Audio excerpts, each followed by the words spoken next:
स्वामी प्रभु श्री कृष्णचंद्र जी कृपा करके ऐसा अमृतमय उपदेश कर रहे हैं जो हम श्रद्धा विश्वास पूर्वक श्रवण करें, एकाग्रता पूर्वक महत्व बुद्धि रख करके अपने मन के आग्रह दुराग्रह का त्याग करके मनन करें और अपने जीवन में उतारें, आचरण में लावें, तो इसी जन्म में समस्त संचित कर्मों को भस्म करके क्रियमाण को निष्प्रभावित करके प्रारब्ध के भोगने की सामर्थ्य देकर प्रभु जीवन मुक्त कर दे। ये भगवती माया भगवान की ही मुस्कान से इनका प्रादुर्भाव हुआ है।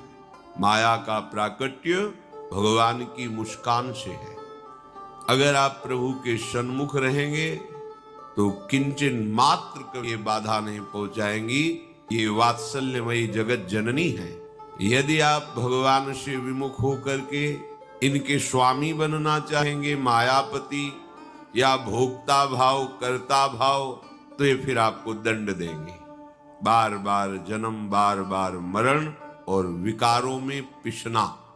राग द्वेष की सृष्टि तुम्हारे हृदय में ऐसे फैला देंगी कि तुम्हें कहीं भाग के जाओ शांति नहीं मिलेगी। प्रभु की सन्मुखता राग द्वेष को मिटाकर समता में स्थित करती है।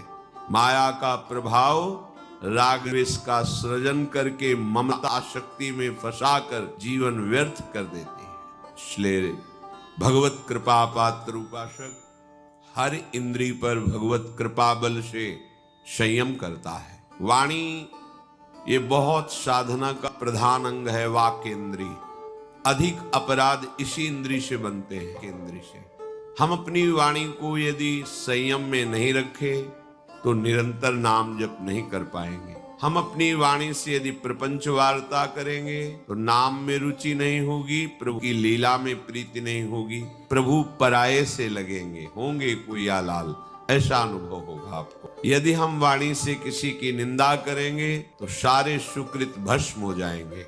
पुण्यों को नाश करने का ये सबसे बड़ा कार्य करती है वाकेंद्री। व्यर्थ में किसी की निंदा करके अपने पुण्यों का नाश करा देती है। वाणी का बहुत बड़ा योगदान है भगवत प्राप्ति में। इसीलिए प्राय परमहंस महापुरुष मूक हो जाते हैं। वाणी होते हुए भी से मौन में स्थित कर देते हैं। अपने को भी चाहिए, श्री ध्रुवदास जी कह रहे, ताते मौन गहनो उचित है, मौन के द्वारा वाणी का संयमन करें। बहुत जल्दी सुकृत नष्ट होते हैं। सुकृत कमाना बहुत कठिन है, गंवाने में 1 मिनट लगता है। एक बार महाराज ययाति जो भगवान श्री कृष्ण के पूर्वज कहलाने का सौभाग्य प्राप्त किए, अपने पुण्य बल से स्वर्ग के विविध लोकों में स्वर्ग सुख भोग रहे थे। बहुत काल व्यतीत हुआ। महाभारत की कथा है, भगवान व्यासदेव जी ने रचना की है। भगवान व्यासदेव जी जो खुली आंख से देख रहे हैं वही लिखा है। एक भी शब्द, एक भी बात कल्पना करके नहीं लिखा। जो सब देख रहे हैं, कालदर्शी भगवद अवतार श्री कृष्ण द्वैपायन भगवान व्यासदेव जी। महाराज ययाति बहुत काल तक विविध पुण्य लोकों का सुख भोगते हुए विराजमान है। देवराज की सभा में ये बैठक बैठे कि इनके तो इतने अपार हैं कि छीण ही नहीं हो रहे। देवराज इंद्र ने कहा सभा में उनको आमंत्रित किया जाए। देव सभा में महाराज ययाति को बुलाया गया और उनकी बड़ाई शुरू की। देवराज इंद्र ने चतुरता देखना और बचना अपने भजन को बचाने के लिए ये सूत्र अपने हृदय में बैठा लिए। जब कोई तुम्हारी बड़ाई करे तो समझ छल करके ये हमें भ्रष्ट करना चाहता है। जब कोई तुम्हारी निंदा करे तो समझ लेना कि भगवान इसके द्वारा कृपा करके हमें निर्मल करना चाहते हैं, हमारे सत मार्ग को पुष्ट करना चाहते हैं। पर यह बात सबकी समझ में नहीं आती। सबको प्रशंसा अच्छी लगती है और निंदा बुरी लगती है। वो सब संसार के भाव वाले होते हैं। जो भगवत मार्ग का पथिक है वो सम मान निरादर आदर है। आदर हो या निरादर हो कोई फर्क नहीं, वो अपने मार्ग में चलता है। महाराज ययाति को बड़ा अच्छा लगने लगा कि देवराज इंद्र की त्रिभुवनपति की सभा में हमारा यशगान हो रहा है।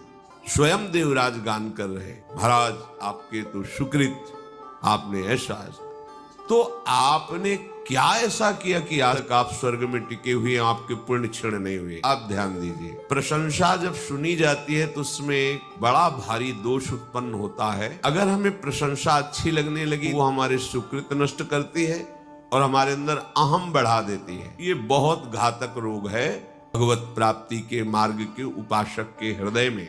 जब आपकी किसी भी सेवा की, भजन की, भागवती वृत्ति की बाई होने लगे तो कान में अंगुली डाल लो, ना सुनो अपनी प्रशंसा, नहीं तो आपके सुकृत क्षीण होंगे और अहम बढ़ जाएगा। इस अहम रूपी रोग का हम नाश करने में लगे हैं, परमार्थ के बल से वही बढ़ जाएगा। जिसका देहाभिमान गलित हुआ है, मन एकाग्र है, किसी नवीन विषय के भोगने की इच्छा नहीं है, वो ब्रह्म प्राप्त हो रहा है।